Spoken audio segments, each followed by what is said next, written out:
반갑습니다. 부처님 오신 날 잘 보내셨어요?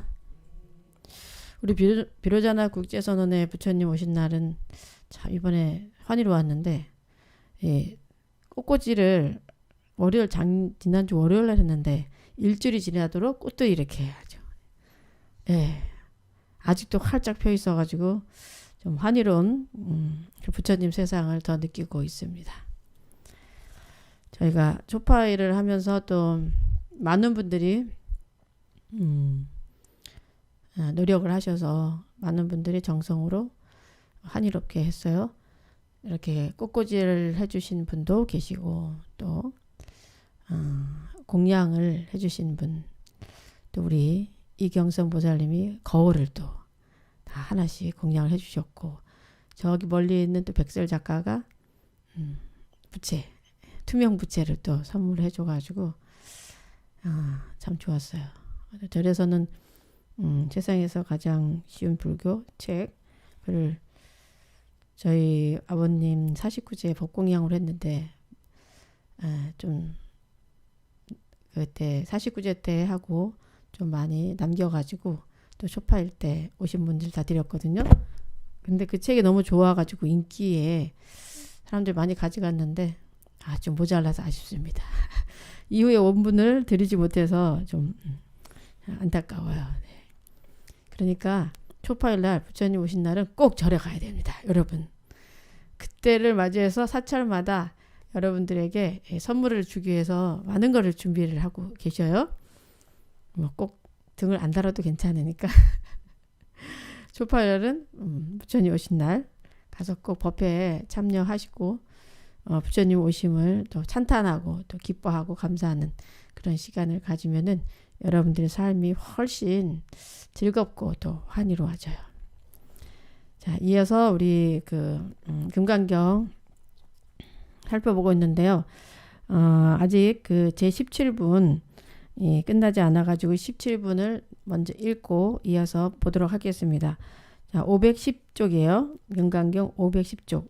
법요집 마음의 등불 510쪽입니다. 함께 읽겠습니다. 그때 수보리가 부처님께 여쭈었습니다. 세존이시여, 가장 높고 바른 깨달음을 얻고자 하는 선남자 선녀인은 어떻게 살아야 하며 어떻게 그 마음을 다스려야 합니까? 부처님께서 수보리에게 말씀하셨습니다. 가장 높고 바른 깨달음을 얻고자 하는 선남자 선녀에는 이러한 마음을 일으켜야 한다. 나는 일체 중생을 열반에 들게 하리라. 일체 중생을 열반에 들게 하였지만 실제로는 아무도 열반을 얻은 중생이 없다. 왜냐하면 수보리여, 보살에게 자아가 있다는 관념, 계화가 있다는 관념, 중생이 있다는 관념, 영혼이 있다는 관념이 있다면 보살이 아니기 때문이다. 그것은 수보리여, 가장 높고 바른 깨달음에 나아가는 자라 할 법이 실제로 없는 까닭이다. 수보리여, 그대 생각은 어떠한가? 열애가 염등 부처님 처소에서 얻은 가장 높고 바른 깨달음이라 할 법이 있었는가? 아닙니다, 세존이시여. 제가 연등 부처님께서 말씀하신 뜻을 이해하기로는 부처님께서 연등 부처님 처소에서 얻으신 가장 높고 바른 깨달음이라 할 법이 없습니다. 부처님께서 말씀하셨습니다. 그렇다 수보리여, 열애가 가장 높고 바른 깨달음을 얻은 법이 실제로 없다. 수보리여, 열애가 가장 높고 바른 깨달음을 얻은 법이 있었다면 연등 부처님께서 내게 그대는 내세에 서가모니라는 이름의 부처가 될 것이다 라고 수기하지 않았을 것이다. 가장 높고 바른 깨달음을 얻은 법이 실제로 없었으므로 연등 부처님께서 내게 그대는 내세에는 반드시 서가모니라는 이름의 부처가 될 것이다 라고 수기하였던 것이다. 왜냐하면 열애는 모든 존재의 진실한 모습을 의미하기 때문이다. 어떤 사람이 열애가 가장 높고 바른 깨달음을 얻었다고 말한다면 수보리여, 열애가 가장 높고 바른 깨달음을 얻은 법이 실제로 없다. 수보리여, 열애가 얻은 가장 높고 바른 깨달음에는 진실도 없고 거짓도 없다. 그러므로 열애는 일체법이 모두 불법이다 라고 설한다. 수보리여, 일체법이라 말한 것은 일체법이 아닌 까닭에 일체법이라 말한다. 수보리여, 예컨대 사람의 몸이 매우 큰 것과 같다. 수보리가 말하였습니다. 세존이시여 열애께서 사람의 몸이 매우 크다는 것은 큰 몸이 아니라고 설하셨으므로 큰 몸이라 말씀하셨습니다. 수보리아 보살도 역시 그러하다. 나는 반드시 한량없는 중생을 제도하리라 말한다면 보살이라 할 수 없다. 왜냐하면 수보리여 보살이라 할 만한 법이 실제로 없기 때문이다. 그러므로 열애는 모든 법에 자아도 없고 계아도 없고 중생도 없고 영혼도 없다고 설한 것이다. 수보리여 보살이 나는 반드시 불국토를 장엄하리라 말한다면 이는 보살이라 할 수 없다. 왜냐하면 열애는 불국토를 장엄한다는 것은 장엄하는 것이 아니라고 설하였으므로 장엄한다고 말하기 때문이다. 수보리여 보살이 부하의 법에 통달한다면 열애는 이런 일을 진정한 보살이라 부른다. 네, 제 17분이 조금 길죠. 자, 17분은 자 구경무화분이에요. 구경무화분 마침내 나는 없다. 예. 그래서 오늘을 우리가 살펴볼 부분은 어느 부분부터냐면요. 지난번에 이어서 여기 511조 수보리여 그대 생각은 어떠한가 열애가 연등 부처님 처수에서 여기 부분부터 살펴보도록 하겠습니다. 그리고 오늘 또 유튜브로 함께하고 계시는 우리 불자님들 소개해 드릴게요. 우리 오영도님, 또 자비화님, 김시연님, 네, 우리 비비님, 민들레님, 묘각심님, 네, 나정민님, 조명공덕님, 또 이스말님, 김경자님, 감노수님, 또 윤시연님, 이렇게 그 위에 또 다른 분들 게시판에 글은 올리지 않으시지만 또 함께하고 계신 분들이 또 많이 계십니다. 자, 그래서 오늘 수보리여 그대 생각은 어떠한가 열애가 연등 부처님 처수에서 얻은 가장 높고 바른 깨달음이라 할 법이 있었는가. 자, 이 이야기는 그 연등 부처님과 서가모니 부처님과 그 만남에서 이제 유래된 이야기예요. 예, 근데 여기서 보면은 첫 구절에 부처님께서 열애가 연등불 처수에서 법이 있어 안욕따라 삼맥삼보리를 얻었느냐고 물으셨어요. 여기서 법이 있다는 거, 그죠? 할 법이 있었는가 해서 법이 있다는 말이 무슨 말인가? 법은 정해진 법이 있을 말하는 거예요. 정해진 법. 여기서의 법은 정해진 법. 자, 그러니까 이제 이 말은 열애가 연등 부처님을 뵙고 법을 들었을 때 정해진 법을 가지고 안욕따라 삼맥삼보리 법을 얻었다고 생각하느냐 묻는 거예요. 어떤 법이 있어서. 자, 이야기를 이제 거슬러 올라가 보면은 그 연등 부처님께서 서가모니 부처님께 수기를 주신 분이죠. 예, 미래의 서가모니 부처님이 될 것이라라고 수기를 이제 주신 분인데 그 이야기를 해드리면은 그러니까 서가모니 부처님께서 비구로서 보살 인행을 할 때였어요. 그때 연등 부처님이 어느 마을에 오셔서 이제 법문을 하신다라는 그런 이야기를 듣고 이제 부처님이 법문을 들으러 가시는 길이었는데 그때 그 연등 부처님이 지나가는 그 길에 물 웅덩이가 이렇게 있었어요. 그래서 물 웅덩이가 있는 걸 보고 그 부처님이 서가모니 부처님, 미래의 서가모니 부처님이 되는 분께서 그 비구였을 때 연등 부처님이 지나가시는 길에 물 웅덩이가 있으니까 발을 젖으시겠다 싶어서 그 당시 때 이렇게 머리를 풀어서 그 웅덩이에 이렇게 딱 깔고 그 연등 부처님이 거기 이제 지나가시게 이제 그렇게 해요. 네. 그렇게 이제 해가지고 연등 부처님께서 이제 법을 이제 설하셨고 또 안욕따라 삼맥삼보리를 이제 이루신 그런 법을 이제 설하셨는데 그때 이제 그 서가모니 부처님께서 그 자리에서 이제 깨달음을 이제 얻으셨는데 그때 법이 있어서 안욕따라 삼맥삼보리 법을 내가 얻었느냐고 묻는 그런 내용이 되는 거예요. 네. 그때 그 연등불 처소에 있을 때 내가 그러면 법이 있어서 어떤 법이 있어서 내가 깨달음을 얻었느냐, 내가 안욕달의 삼맥삼보리를 얻었느냐 하고 물었더니 우리는 뭐라고 대답하겠어요? 우린 잘 모르니까 맞습니다 라고 대답할 건데 수보리가 아닙니다 라고 대답하잖아요. 세존이시여, 제가 부처님께서 말씀하신 뜻을 이해하기로는 부처님께서 연등 부처님 처소에서 얻으신 가장 높고 바른 깨달음이라 할 법이 없습니다. 네. 그랬더니 부처님께서 그렇다 맞다 수보리여, 열애가 가장 높고 바른 깨달음을 얻은 법이 실제로 없다라고 이렇게 말을 하는 거죠. 자, 그러면은 이 이야기를 봤을 때는 뭐랄까 좀 시원하죠. 이런 제자가 있으면 참 좋겠다는 생각하죠. 그 마음이 그냥 그대로 통해요. 그 법의 실체라고 해야 되나?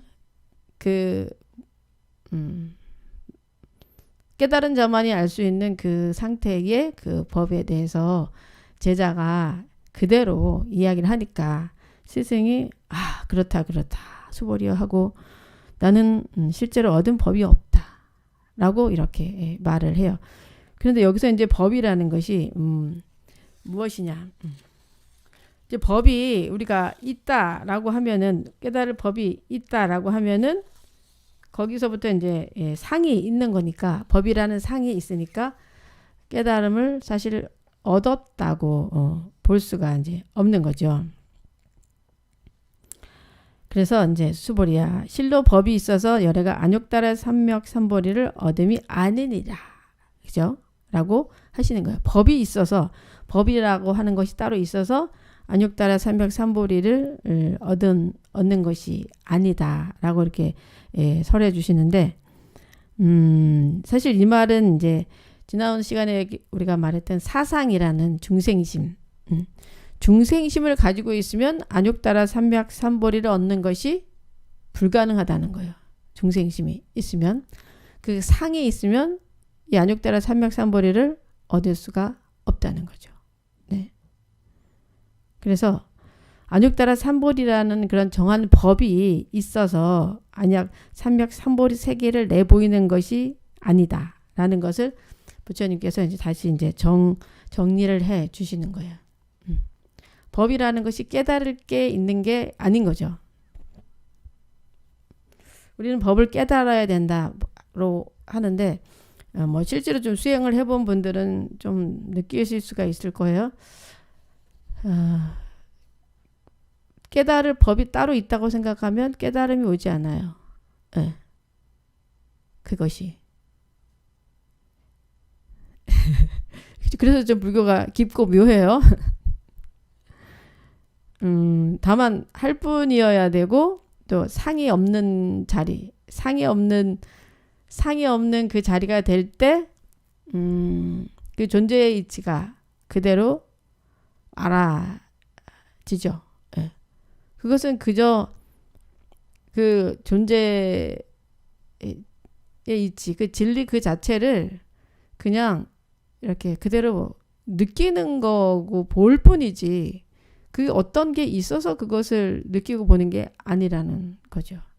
근데 그런 게 되려면은, 그런 상태가 되려면은 사상이 없어야 되는 거예요. 아상, 인상, 중생상, 수자상이 없어야 되는 거예요. 결국은 우리가 번뇌가 없어야 되는 거죠. 번뇌가 없는 그 아주 고요한 자리가 됐을 때, 그 어떤 망상도 없는, 그 어떤 착도, 어떤 상도 없는 자리, 부처라는 상도 없고 중생이라는 상도 없는 그 자리가 됐을 때, 그때 그 자리가 정말 안욕달의 삼맥삼보리가 되는 거지, 어떤 법이 있어서 그 안욕달의 삼맥삼보리를 얻는다라고 하는 게 이제 아니라는 거죠. 굉장히 이제 이 말씀은 아주 깊게 들어간 그런 말씀이고, 우리로 하여금 지름길을 가르쳐주는 말씀인 거예요. 부처가 되는 지름길. 그래서 우리 금강경을 무명 없이 그걸 단칸에 이렇게 잘라내는 그런 지혜, 금강 같은 지혜의 경이라고 말하는 거죠. 우리가 이 인생을 살아감에 있어서 주변에 일어나는 모든 일들을 보면은 다 이 아상, 인상, 중생상, 수자상에 의해서 다 일어나는 거예요. 번뇌라는 것이. 거기에 또 탐진치가 같이 아상이 사실 있기 때문에 탐진치가 생기는 거죠. 아상, 나라는 생각이 있으니까 욕심이 생기고 또 화가 나고 또 이 어리석음이 또 막 생기고 이렇게 하는 거죠. 그래서 실제로 이제 법이라는 것이 이제 깨달을 바가 없는 거죠. 법이라고 어떤 법이 있어서 깨닫는 그런 상을 가진 법을 그렇게 깨닫는 것이 아니다라고 이제 말씀을 이제 하고 계신 건데, 실로 법이 없다. 열애가 최상의 깨달음을 얻은 것이 없다라고 이렇게 말씀을 하시면서 이제 인정을 해주시는 거예요. 네. 자, 이렇게 정말 본래 같은 소리, 거의 같은 소리인데 같은 소리를 부처님이 하시고 또 이 수보리 존자가 하잖아요. 그렇게 해서 이제 상승 작용을 하면서 우리에게 큰 울림을 이렇게 이제 주고 있죠. 너무 멋진 말이에요. 이런 말씀은 그 어느 종교에서도 정말 들어볼 수 없는 정말 지혜를 완성한 분들만이 할 수 있는 그런 이제 말씀인 거죠. 근데 사실 이 지혜 완성은 부처님만 하시는 게 아니라 우리 모두가 다 할 수가 있다는 거. 다만 사상을 버리면 된다는 거죠. 사상이 없는 자리. 아상, 인상, 중생상, 수자상이 없는 그 자리를 우리가 가질 때 우리도 부처님이 되는 건데, 사실 이 아상, 인상, 수자상, 아상, 인상, 중생, 수자상을 없애려면은 일단 첫째 단계가 여러분들이 아상, 인상, 중생, 수자상이 올라올 때 그거를 알아차려야 돼요. 그래서 알아차림이라는 게 굉장히 중요한 거예요. 불교에서 알아차림, 어떤 나의 번뇌가 올라올 때, 나의 어떤 고요한 마음에 어떤 생각이 딱 올라올 때 이것이 아상 때문이냐, 인상 때문이냐, 중생상 때문이냐, 아니면 수자상 때문이냐를 이렇게 느껴봐야 돼요. 근데 일반적인 삶에서는 그냥 아상은 아상대로 부리고 인상은 인상대로 부리고 이렇게 살아가는 게 우리의 모습이에요. 이번에 정말 이 사회적으로 큰 이슈를 일으켰던 그 노래방의 살인 사건을 보세요. 얼마나 참 황당한 일입니까? 돈 8만 원 때문에 한 사람은 죽었고 한 사람은 사람을 죽였어요. 씻을 수 없는 과오를 범했잖아요. 그죠? 그게 다 뭐 때문이에요? 아상과 인상 때문이지. 아상. 만약 그 사람이 돈이 2만 원밖에, 원래 10만 원 나왔는데 이 사람이 2만 원밖에 없다 하고 이렇게 했단 말이에요. 그러면 화가 났겠지. 주인 입장에서는 화가 막 났지만 내가 이 아상 인상이 있구나. 이 사람이 나한테 돈을 안 내려고 한다는 그런 생각을 하면 감히 나한테 우리 가게에 와서 돈을 안 낸단 말이야. 이 생각이 딱 올라오잖아요. 누가? 이놈이. 이런 분리된 그런 생각. 어떻게 우리 가게에 와서 돈을 이렇게 먹고 놀고 돈을 안 낼 수가 있냐. 괘씸하다. 생각이 올라오잖아요. 화가 분노가 막 올라오잖아요. 일반적으로 그렇게 분노가 올라오면 막 정말 그 다음에 그 분노를 보이죠. 상대에게. 아상과 인상이 있으니까. 너 말이야. 너가 감히 나한테 우리 저기 와서 막 이렇게 하는 그 마음이 딱 올라오면서 그 분노를 표출을 이렇게 하면서 그것이 점점 깊어지는 거죠. 그래서 우리가 이 탐진치라는 것이 자꾸 부리면 부릴수록 그 뿌리가 깊어져서요. 어느 날 그게 어떤 일을 벌일지 몰라요. 아주 그 뿌리가 아주 독해요. 이 탐진치의 뿌리는 아주 독해. 너무 독해. 안 하려고 해도 자꾸 그렇게 되는 거. 그게 되는 거죠. 뿌리가 너무 깊으니까. 뿌리가 깊지 않으면 우리 뭐 심어서 요즘 봄이잖아요. 봄이다 보니까 우리 옥상에도 정원을 가꾸고 있는데 밭이 있어요. 우리 밭에도 많은 걸 심었어요. 고추, 깻잎, 뭐 상추, 딸기, 기타 등등 해보니까 7가지 심었는데 그거를 보면서 전 느끼는 게 굉장히 많아요. 뭐든지 심어놓으면 자란다. 심어놓으면 자란다. 시간이 갈수록 뿌리가 깊어진다. 그런데 뽑아내면 또 뽑아진다. 특히 작을 때 뽑아야 된다. 풀 있잖아요. 풀. 그 상추 옆에 그 풀들이 자라는데 그걸 제가 뽑아줘요. 아침에 올라가서 공양하고 나서 텃밭에 가서 이렇게 일을 하는데 아주 작은 텃밭 즐거워요. 근데 거기서 배우는 게 굉장히 많아요. 상추 옆에 그 조그만 풀이 있을 때 그거를 제가 얼른 뽑아주면은 상추가 무럭무럭 자라. 근데 얘를 안 뽑아주면은 이 풀이 막 자라가지고 상추가 못 자라요. 다른 아이들이 못 자라. 우리 마음자리도 똑같아요. 우리 마음자리에 나오는 탐진치를 뽑지 않으면은 그 애들이 뿌리가 생겨가지고요. 뿌리가 너무너무 깊어져가지고 우리를 파괴시켜요. 네. 이번에 일어난 사건들이 그런 형태인 거죠.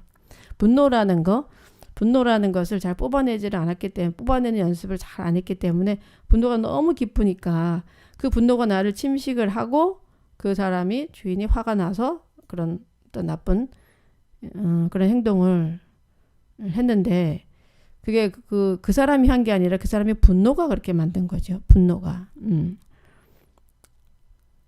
그래서 참 이 수행을 한다는 게 굉장히 중요한데 이 불교에서 특히 아상, 인상 이것만 여러분들이 삶 속에서 잘 파악을 하면은 아주 정말 행복한 길로 갈 수가 있고 그런 끔찍한 실수를 삶의 끔찍한 실수를 하지 않아요. 네. 그 부모님이 그 살해된 그 부모님 입장에서 얼마나 진짜 가슴이 아프겠어요. 그래서 우리가 그 사람을 미워할 게 아니라 그 사람의 분노를 미워해야 되고 그 사람의 아상을 미워해야 되는 거예요. 사람을 미워하는 게 아니라. 그러려면 우리가 이 시대에 어떻게 해야 될 것인가를 잘 살펴야 되는데 나 또한 그러지 않으라는 보장은 없어요. 우리 또한 내 속의 분노가 얼마나 큰가. 잠자고 있는 나의 분노가 있다면 나 또한 그런 일을 나도 모르게 내가 하는 게 아니라 나의 분노가 막 정신없이 막 이렇게 일을 벌이는 거죠. 그래서 이렇게 알아차림, 나한테 올라오는 이 아상과 인상, 이 탐진치의 그 번뇌들을 알아차리는 작업이 너무너무 필요하죠.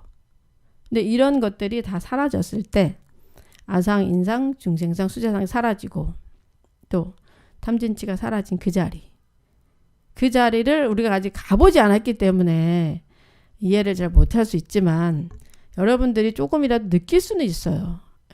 내가 이 수행이라는 게 다 우리 불교에 있는 수행들, 연보를 하는 수행이라던가 절을 하는 수행, 경전을 읽는 수행, 사경하는 수행이 모두가 다 이것을 하기 위한 거예요. 이것을. 아상과 인상을 없애고 탐진치를 없애기 위해서 이 수행을 하는 거예요. 그냥 하는 게 아니에요. 어떤 사람 뭐 복 받으려고 아니면 하는 일 잘 되라고 이렇게 생각을 하기도 하지만 사실 이렇게 아상과 인상 또 중생상, 수자상, 탐진치가 없어지면은 여러분들이 원하는 것들이 다 이루어져요. 그렇기 때문에 하는 거예요. 원칙적으로는. 근데 깊이까지 얘기를 못하니까 그냥 그런 일이 있으시면 이렇게 기도를 하면 됩니다. 라고 스님들이 그냥 이렇게 방편으로 말씀을 하시는 것 뿐이에요. 굉장히 중요한 부분입니다. 그래서 이 시대가 너무 이 아상과 인상 또 탐진치에 너무 쩌들어 있어요. 지금 사회가 보면은 우리가 좀 정신을 바짝 차리고 이런 마음 수행을 해야 되겠다. 마음 수행을 하지 않으면 이런 잡초, 탐심, 진심, 치심 다 잡초예요. 우리 청정한 마음을 깨트리는 잡초들이에요. 잡초들이 자꾸 자란 거예요. 잡초를 뽑아내지 않으면 잡초가 나를 침식할 수 있다. 빨리 잡초를 뽑아내는 수행을 하자. 네. 그런 마음들을 가지셔야 여러분들의 삶이 미래가 보장되는 거고 희망이 있는 거지. 사실 이 탐진치를 뽑아내지 않으면요 희망이 없어요.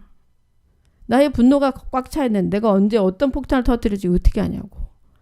이번에 그 일을 저지른 그 사람처럼 그분 뭐 얘기를 들어보면은 정가가 좀 있으시더라고요. 그분이 그렇게 하시면 살면서 또 그렇게밖에 할 수 없는 이유가 또 있을 거예요. 또 환경을 살펴보면은 성장 과정이나 여러 가지 면에서 그 사람 또한 그럴 수밖에 없는 분노가 생길 수밖에 없는 그런 환경에 있었을 가능성이 많아요. 그래서 우리는 그 사람이 그렇게 했다 하더라도 그 사람을 미워하면 안 되고 그 사람의 그 분노를 미워해야 되고 이 시대에 어떻게 우리가 이 분노를 없앨 것인가. 우리 속에 요즘 사람들 보면 너무 정말 분노가 많이 차 있어요. 그럼 화의 그 에너지들을 뽑아낼 것인가를 정말 화두를 들고 우리가 살아야지만 됩니다. 여러분도 여러분 삶 속에 그런 탐진치를 잘 들여서 보세요. 이 탐진치가 보면은 다 이 아상과 인상에서 나온 경우가 대부분이에요. 누가 나한테 어떻게 했다. 나 어떻게 나한테 그럴 수 있지. 그게 바로 아상과 인상. 그죠? 네. 아주 중요한 부분입니다. 그래서 이 금강경이 이 시대에 정말 빛이 될 수 있는 그런 아주 소중한 그런 경전인데 여러분들은 이 소중한 경전을 지금 같이 공부하고 있으니까 얼마나 복이 많은 사람이에요.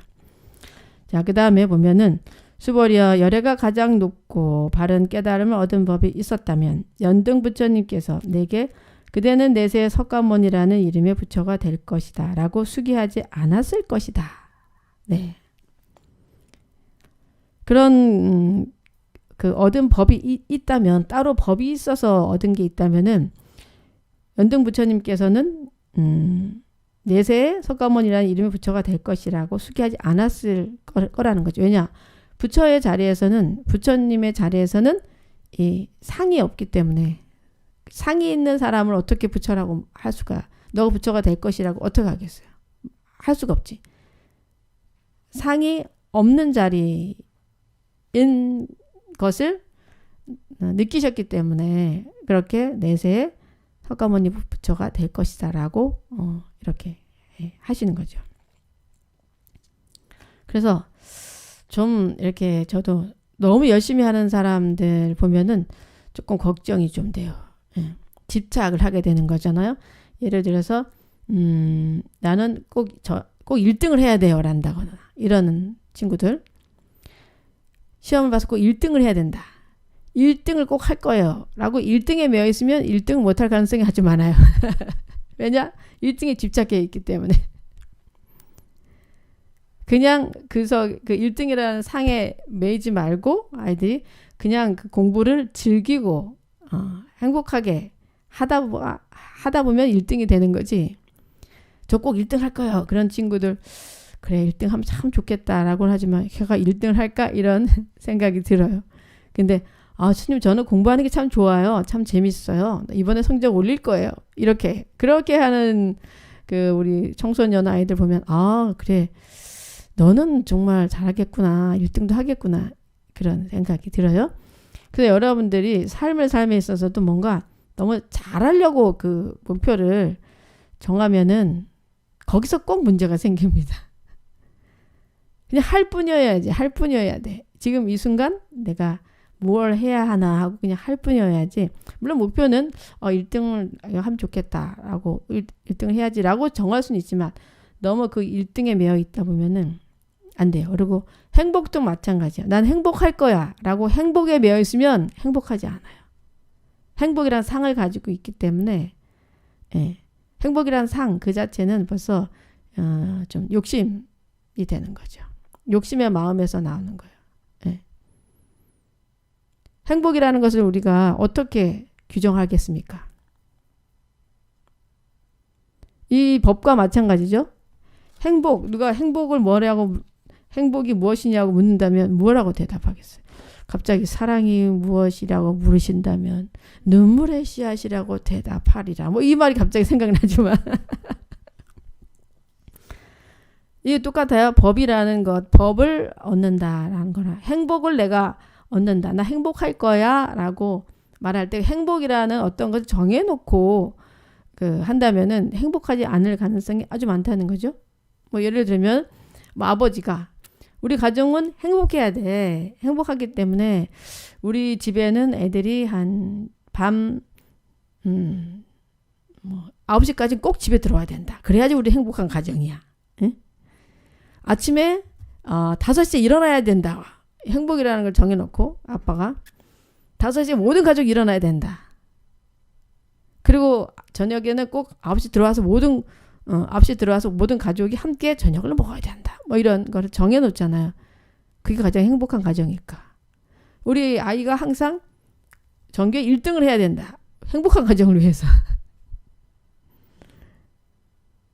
우리 아이가 태권도를 항상 1등을 해야 된다. 이런 걸 정해놨다. 여러분들 생각하기에 그 행복한 가정이에요?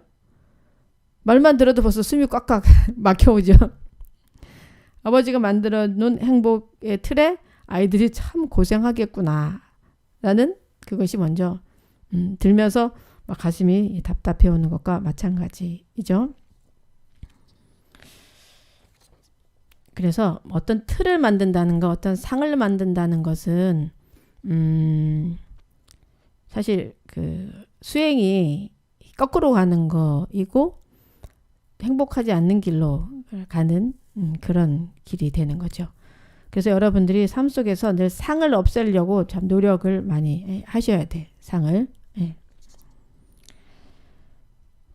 그래서 가장 높고 바른 깨달음을 얻은 법이 실제로 없었으므로 연등 부처님께서 내게 그대는 내세에는 반드시 서가모니라는 이름의 부처가 될 것이다 라고 수기하셨던 것이다. 왜냐하면 열애는 모든 존재의 진실한 모습을 의미하기 때문이다.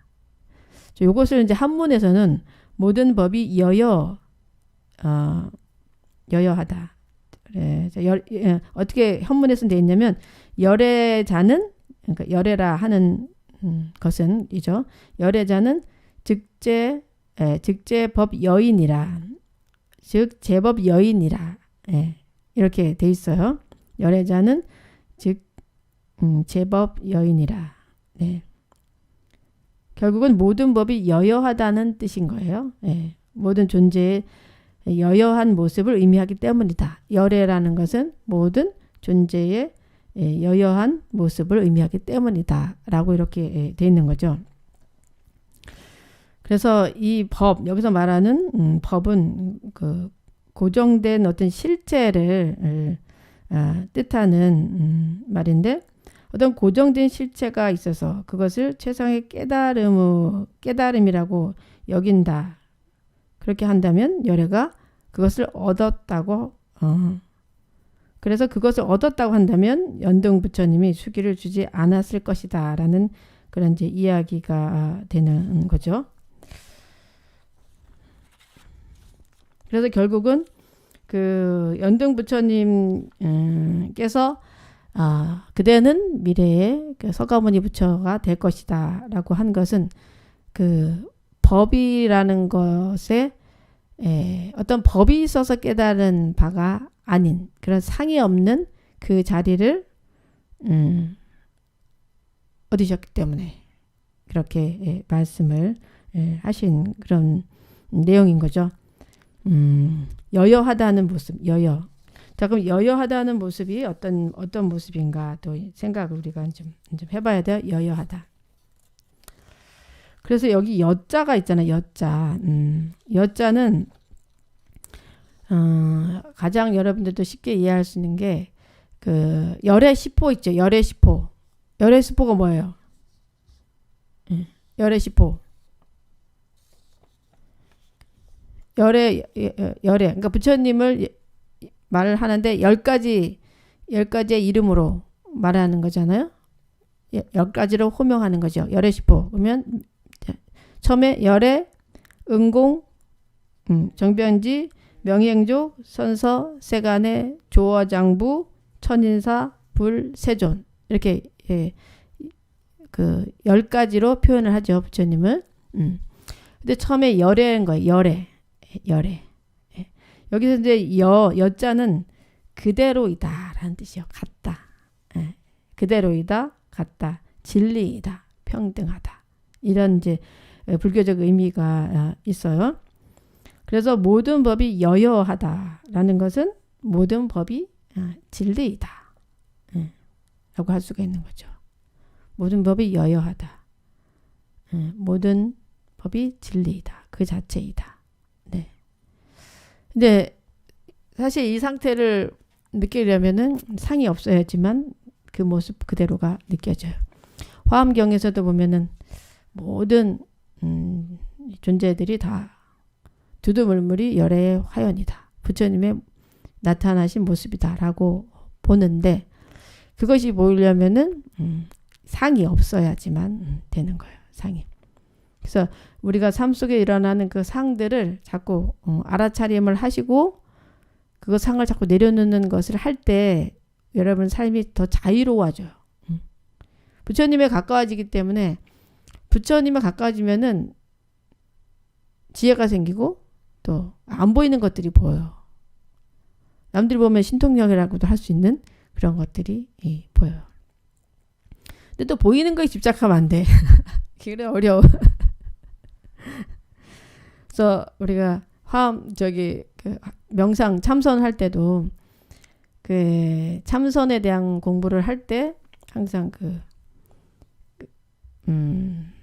변마장이라고 있는데 장애가 일어나는 그 장애를 어떻게 극복을 해야 된다라는 또 그런 부분이 있는데 예, 명상을 하다 보면은 또 어떤 것들이 나타난다는 거죠. 뭐 부처님이 나타난다거나 뭐 보살님이 나타난다거나 뭐 이런 것들이 있을 수 있는데 일반인들은 이렇게 상이 나타나면 와 부처님이 나타났다 좋다 이렇게 하겠지만 사실 그 상조차 내 마음에서 나온 거기 때문에 그것을 없애야 된다는 거죠. 그래서 살불살조 명상을 할 때 부처님이 나오면 부처를 죽이고 조사가 나오면 조사를 죽여라 이런 말이 있어요.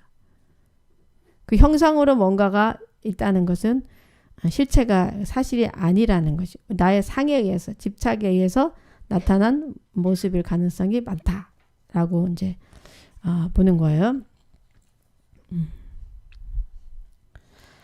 그래서 이 깨달으면은요 흔적이 있으면 안 되는 거예요. 깨달았을 때 흔적이 있다. 흔적이 남아 있으면 깨달지 못한 거예요.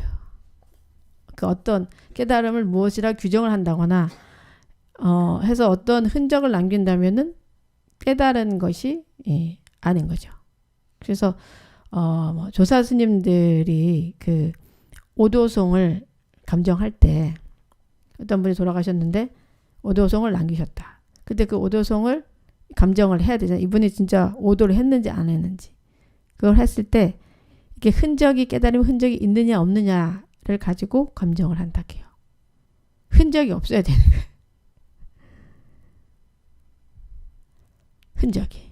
네.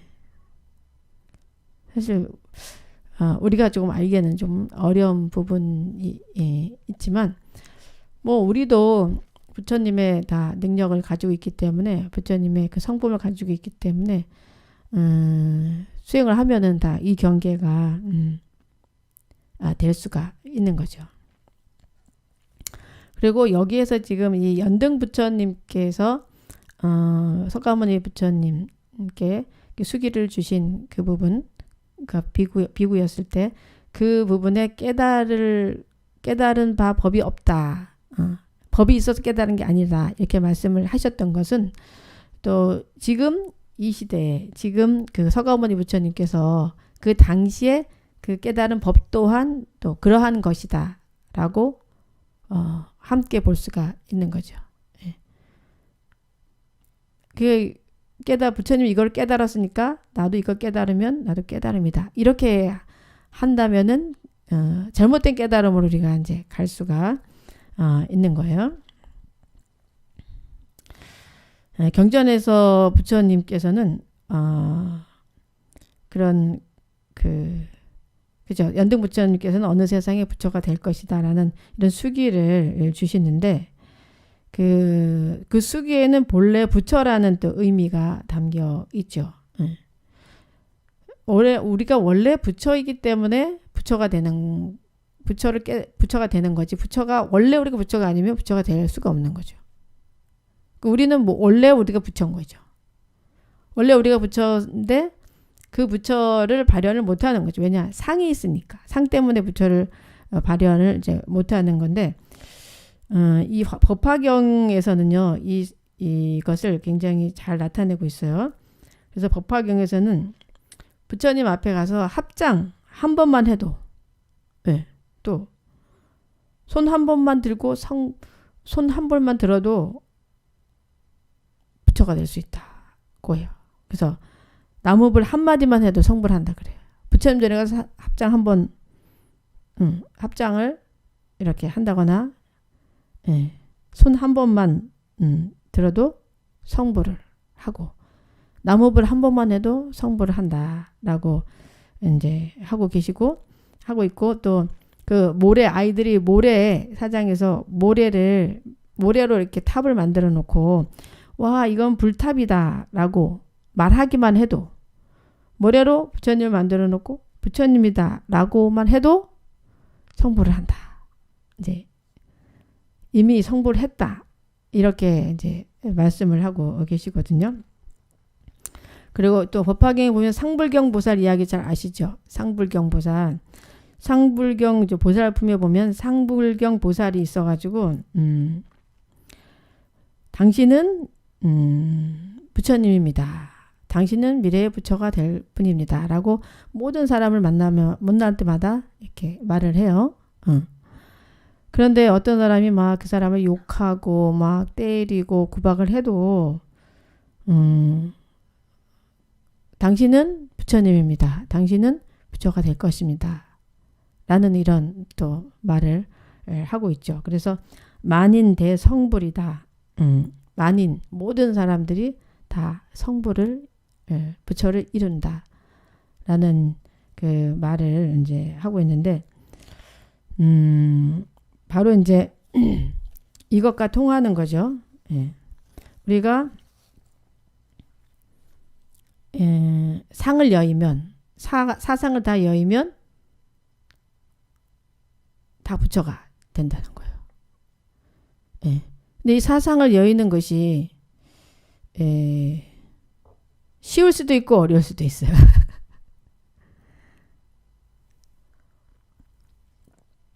딱 믿고 이 부처님 가르침 딱 믿고 매일매일 실천하면 어느 날 금방 이룰 수도 있겠죠.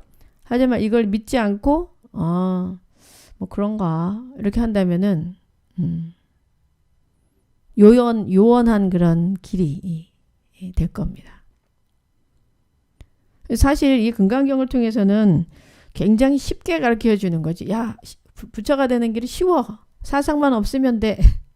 아상, 인상, 중생사, 수장만 없으면 돼. 근데 우리 중생들이 보면은 습이 없애기 좀 싫어. 그죠? 없애기 좀 싫어. 욕심을 부리고 싶지 욕심을 버리고 싶지 않잖아요.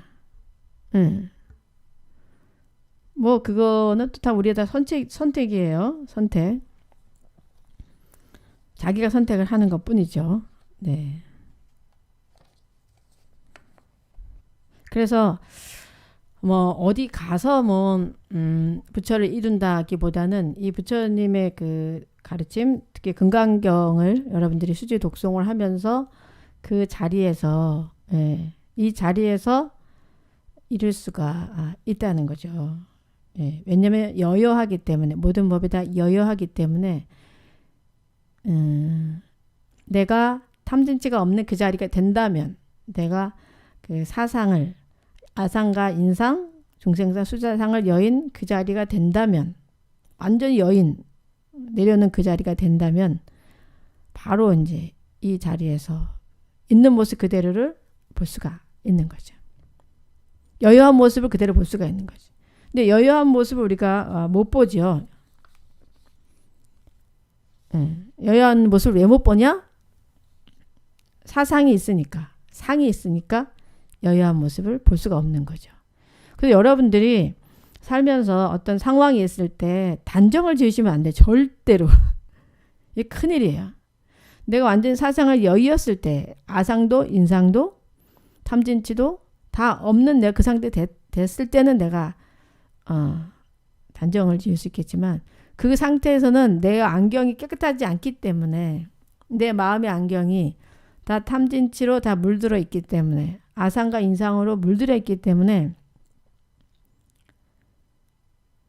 그 상으로 보는 거예요. 그 세상을. 그래서 단정을 지으면 굉장한 실수를 하게 되는 거죠. 아주 굉장한 실수를. 그리고 또 요즘 사회를 보면은 실수를 하고도 자기 실수한 거를 몰라요. 참 이게 좀 문제예요. 이게. 아이고. 실수 나의 상 때문에 나의 마음의 안경 때문에 나의 색깔 때문에 나의 아상 때문에 나의 인상 때문에 탐진치 때문에 내가 그 사람을 그렇게 판단을 해놓고 나쁘다고 스스로 그렇게 단정지어 놓고 사람들에게 이 사람 나쁘다고 이렇게 말을 하잖아요. 근데 실제로 그건 아닌 거예요. 내가 나한테 비춰진 모습인 것 뿐이지 실제로 그 사람은 그게 사실이 아니었던 거죠. 그렇게 해서 많은 사람들을 우리가 고통스럽게 하고 있기도 하고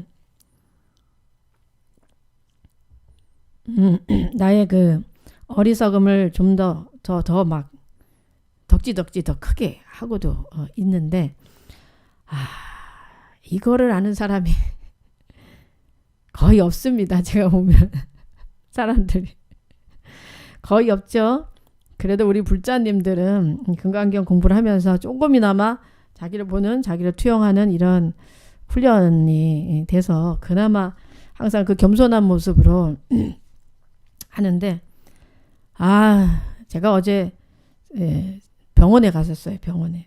우리 불자님 중에 한 분이 돌아가셔가지고 병원에 갔는데 그분이 평생 불자였어요. 근데 그 시댁이 기독교야. 그 신우가. 근데 나는 이제 뭐 요즘 코로나 때문에 다 종교 행사 못하니 가서 옆에서 이제 그 나름대로 기도를 이렇게 해서 하고 있었어요. 근데 그 입간을 이제 보러 가는 시간이 돼서 이제 가서 입간도 내가 정말 잘 보내고 드리고 싶은 마음이 해야지 열심히 하고 있는데 그 집에 그 기독교인 분이 막 이제 하나님을 영접했다 하면서 그분을 위해서 열심히 막 하나님께서 이렇게 해주실 거고 이렇게 하면서 막 하나님 말씀을 많이 이렇게 하시는 거예요. 참 그분은 그걸 맞다고 생각하고 하는 거잖아요. 그 하나님이 그 사람을 영접했다고. 근데 어떻게 영접했냐면 정말 너무너무 아파가지고 힘든 상황인데 마지막에 아멘 했다고. 아멘 했다고 하나님 영접한 거예요. 저는 그거는 정말 잘못됐다고 생각해요. 평생 마음속에 부처님을 그리고 했던 사람인데 아무것도 할 수 없어서 너무 힘들어 있는 진짜 손도 까딱 못하고 대답도 제대로 못하는 그 사람에게 아멘 하라고 해서 아멘 했다고 해서 기독교인인가? 그런 오류를 우리는 범하고 살고 있는 거죠. 사실은 그 망자를 이해해야 되거든요. 돌아가신 분 위주로. 내가 아는 우리 불자님들은 시어머니가 기독교였어. 그러면 기독교식으로 해드려. 우리 시어머니를 위해서. 시아버지를 위해서. 내가 바꿀 수 있어도.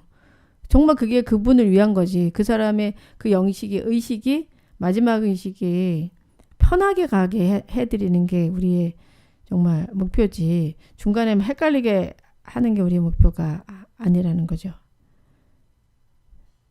이렇게 우리는 어리석게 살고 있죠. 어리석게. 근데 어리석음을 잘 모르고 있기 때문에 그게 진짜 더 어리석은 건데 우리가 삶 속에서 이렇게 상에 얼마나 내가 묶여 있는가 잘 들여다보시고 그 상에서 묶여 있는 나 자신을 좀 발견하고 상을 내려놓자 또 결심하고 또 결심을 해야지 우리가 지혜의 길로 반야의 길로 갈 수가 있고 있는 모습 그대로 이 존재가 여여한 그 모습 그대로를 느끼는 그날이 올 수가 있습니다. 아시겠죠? 네, 우리가 정신을 차려야 됩니다. 사실 정신을.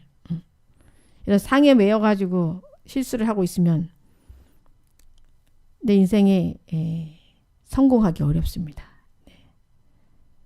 내가 잘한다고 하는 것들이 불행의 길로 가고 있는 그런 길일 수도 있다는 거죠. 자, 오늘 법회를 여기서 모두 마치도록 하겠습니다. 성불하십시오.